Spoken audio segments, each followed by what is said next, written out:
Welcome back to another edition of Market Brief After Hours. It is great to have you with us as we unpack a Tuesday session that was, quite frankly, a tale of two markets. On one hand, we saw the S&P 500 and the Nasdaq pushing into record territory, fueled by the usual suspects in technology. But on the other hand, the Dow Jones took a serious hit, dragged down by a sector that usually acts as a safety net. It really was a fascinating session. We saw a clear divergence. And yes, it was piling into corporate earnings and the AI narrative, pushing the broader indices higher, while simultaneously fleeing healthcare stocks at a pace we haven't seen in a while. It's that classic tug-of-war between optimism for the future of tech and the harsh realities of regulatory changes in other sectors. Let's start with the headline numbers. We mentioned records. Where did we land? The S&P 500 managed to rise 0.41%, closing at a record high of 6,979. It actually set a new intraday high earlier in the session as well. Then you have the Nasdaq Composite, which outperformed everything else. It climbed 0.91% to close at 23,817. And that Nasdaq strength is largely the mega-cap story again, isn't it? Exactly. It's the heavy hitters. Apple gained over 1%, Microsoft was up over 2%. The market is still heavily leaning into this artificial intelligence investment cycle and cloud spending. With earnings coming up later this week from Meta, Microsoft, Tesla, and Apple, traders are positioning themselves for what they hope is good news. But then we have the Dow. It felt like the odd one out on Tuesday. It certainly was. The Dow Jones Industrial Average slid 409 points. That's a drop of 0.83% to close at 49,003. And the culprit here is unambiguous. It was healthcare. We saw some massive moves there. What triggered such a steep sell-off in the insurers? It comes down to policy. Regulators proposed a 0.09% increase in Medicare Advantage payment rates for 2027. Now, on paper, an increase sounds fine, but the market was expecting much more to keep up with medical cost trends. That 0.09% is effectively a cut when you factor in inflation and utilization. The reaction was brutal. UnitedHealth dropped nearly 20%. Humana and CVS Health also took nosedives. That single sector acted as a massive anchor on the Dow. A 20% drop for a blue chip like UnitedHealth is staggering. It really highlights how sensitive these sectors are to Washington. Let's look abroad. It wasn't just a U.S. story today. Europe seemed to have a much better day. Europe was broadly constructive. The big driver there was the European Union finalizing a free trade agreement with India. That's a deal covering about 25% of global GDP, so it boosted sentiment significantly for exporters and banks. The Stoxx 600 rose 0.6%. And looking at specific countries? Italy was the standout. The FTSE MIB climbed 1.20% to 45,492. The UK's FTSE 100 gained 0.6% to 10,208, and the French CAC 40 was up 0.37% to 81,061. Germany's DAX was the laggard, edging down just a fraction, about 0.04% to 24,922. But overall, the mood in Europe was lifted by that trade deal and a very strong showing from the banking sector, which hit its highest level since 2008. Moving over to Asia, we saw some resilience there too, despite some noise about tariffs. We did. South Korea was the headline grabber. The Kospi surged 2.73% to a record 5,085. That's despite renewed tariff threats from the U.S. It seems investors there are looking past the geopolitical noise. Japan also reversed some early losses, with the Nikkei 225 closing up 0.85% at 53,334.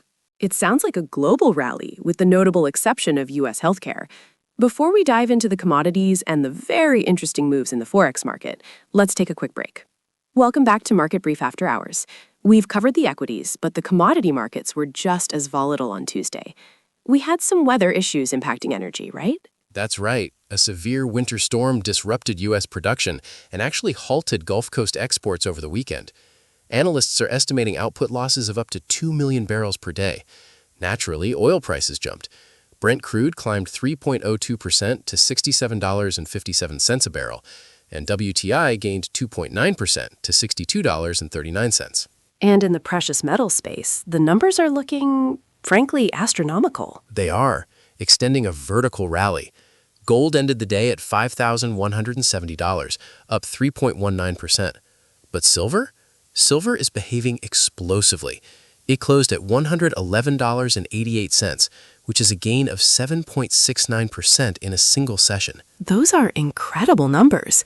Is there a technical basis for this, or is it pure sentiment? It's a mix, but the technicals are screaming buy right now.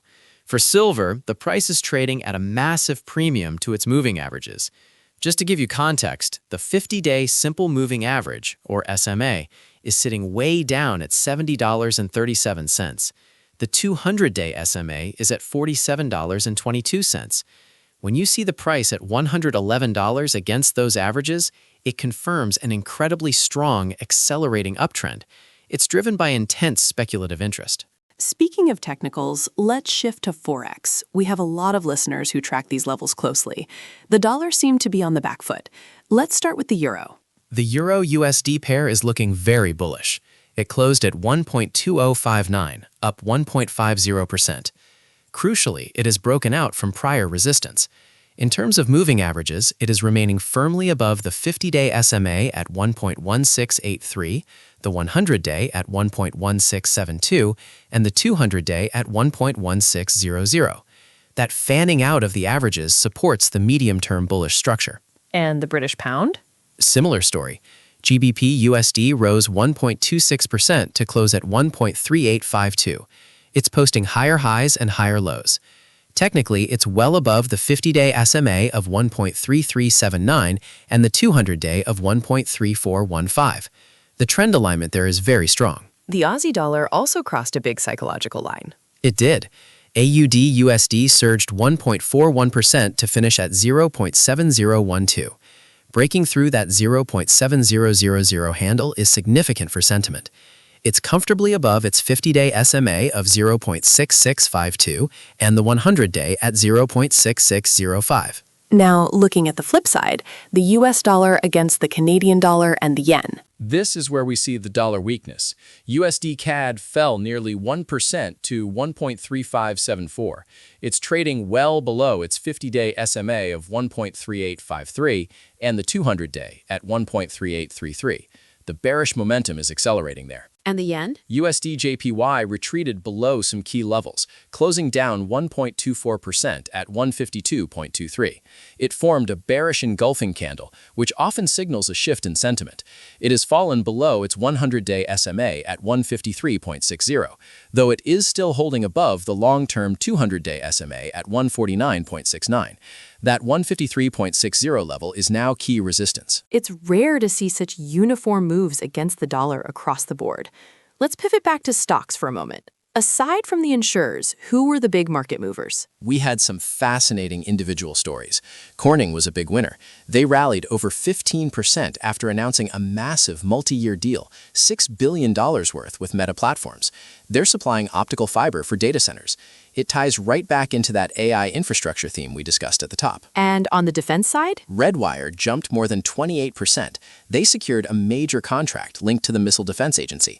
That triggered a sharp re-rating of the stock. But it wasn't good news for everyone. Sanmina took a hit. Yes, Sanmina sank over 21%. They reported adjusted earnings of $2.38 per share. But investor sentiment just wasn't there, and limited analyst coverage didn't help cushion the blow. And in Europe, we should mention Dr. Martens.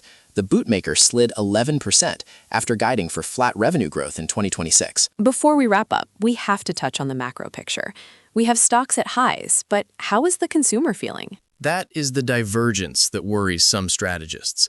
The Conference Board's Consumer Confidence Index dropped to 84.5 in January. That is the lowest reading since May 2014. It's well below expectations. So stocks are at records, but people are feeling as gloomy as they did a decade ago? Exactly. The expectations index slid to 65.1. While that's not a recession guarantee, it is below levels that usually warn of one. Labor market perceptions also weakened. So you have this scenario where corporate profits and AI hype are driving the S&P 500, but the average consumer is pulling back. And amidst all this, Bitcoin is making moves again. It is. Bitcoin rebounded 2.03% to $89,300. This comes after Michael Saylor's strategy disclosed they bought another 2,932 Bitcoin for about $264 million. They now hold over 712,000 BTC. It just reinforces that institutional support is there even when volatility kicks in. It certainly sets the stage for a tense week. We have the Federal Reserve's policy decision approaching. Markets are expecting rates to stay unchanged at 3.5% to 3.75%, but the commentary will be everything. Absolutely. With the 10-year yield creeping up to 4.23%, the market is trying to balance this weak consumer data against the Fed's next move. Volatility is likely to stick around. We will be here to track it all. That wraps up our session for today. A mixed bag of record highs, sector crashes, and shifting currencies. If you find this useful, please follow Market Brief After Hours. We'll catch you next time.